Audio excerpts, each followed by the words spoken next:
Il est difficile d'imaginer que certaines vies aient pu se développer puis se faner à la vitesse de la naissance de ce qui est pour nous un sentiment ou une émotion.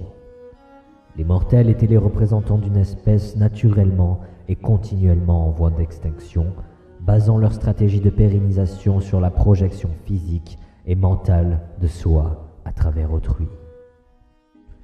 Les experts en mortalité des peuples anciens font état de leur absence de conscience quant à la véracité du ressenti de leurs sentiments relatifs à l'amour.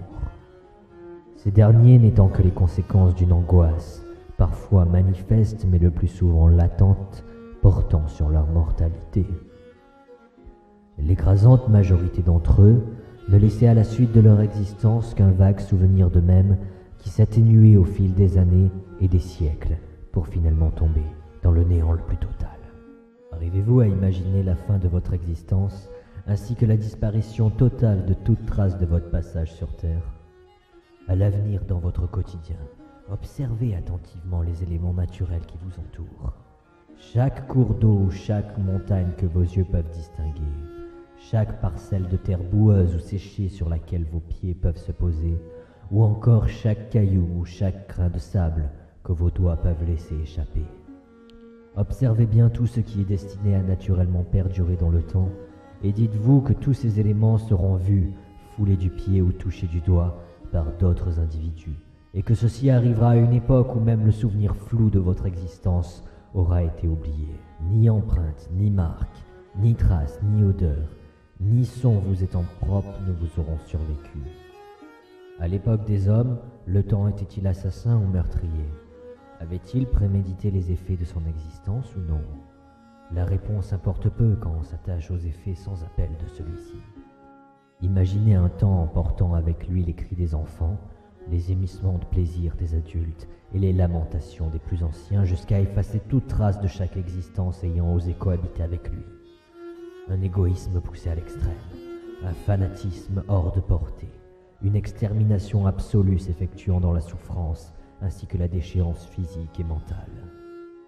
Le temps est parvenu à éradiquer la race des hommes en les poussant à effectuer une ultime projection d'eux-mêmes à travers une version améliorée de leur espèce. Chaque individu cyborg, membre de l'éternité, a un jour été un homme de l'ancien temps. Nous n'avons qu'été mis à jour afin de mieux nous adapter à l'hostilité naturelle du monde.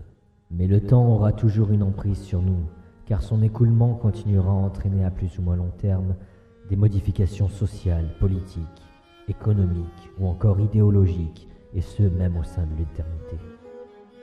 Dans le cas contraire, arrivez-vous à imaginer une société inerte? La partie humaine de notre existence nous poussera toujours au changement, car nous ne sommes pas programmés, nous sommes les programmateurs. Le temps ne pourra être véritablement vaincu que le jour où nous ne nous intéresserons plus à ses effets, mais lorsque nous orienterons nos recherches vers l'éradication de ses causes.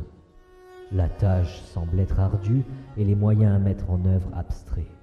Même dans l'éternité, le temps reste un fardeau. Mais revenons-en à l'amour, ce sentiment faisant écran entre l'humain et sa mortalité.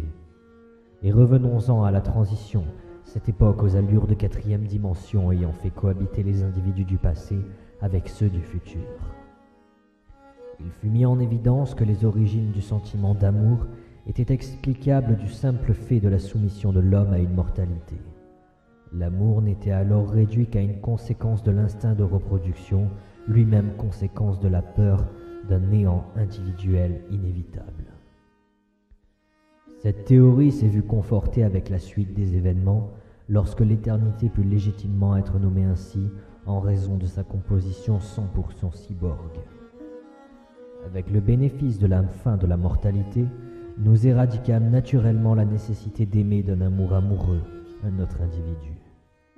Pourtant, nous avons tous éprouvé des sentiments d'amour amoureux, un jour ou l'autre, car nous avons tous été humains. Mais notre humanité remonte à plusieurs siècles en arrière, et nous avons tellement modifié notre nature première que si certaines choses ne s'oublient jamais, d'autres en revanche laissent place à un vide. Même si c'est une preuve que le temps produit ses effets même dans l'éternité, ce vide reste relatif, car il nous a permis de nous concentrer sur des points cruciaux de notre évolution. Nous avons débarrassé un espace en supprimant une fonction devenue manifestement obsolète pour y insérer des valeurs plus appropriées à notre nouvelle condition. Mais le développement de l'éternité ne fut pas linéaire et non parsemé d'embûches. Si certains humains rejetèrent le bénéfice de l'immortalité pour des raisons d'ordre moral ou religieux, d'autres furent soumis à des contraintes. Dans la majorité des situations, les contraintes en question furent soit biologiques, impossibilité physique pour l'organisme humain de cohabiter avec une cybernétique sans provocation de dommages internes majeurs, soit financières. L'accès au maintien de la vie à durée indéterminée n'avait pas vocation à se démocratiser.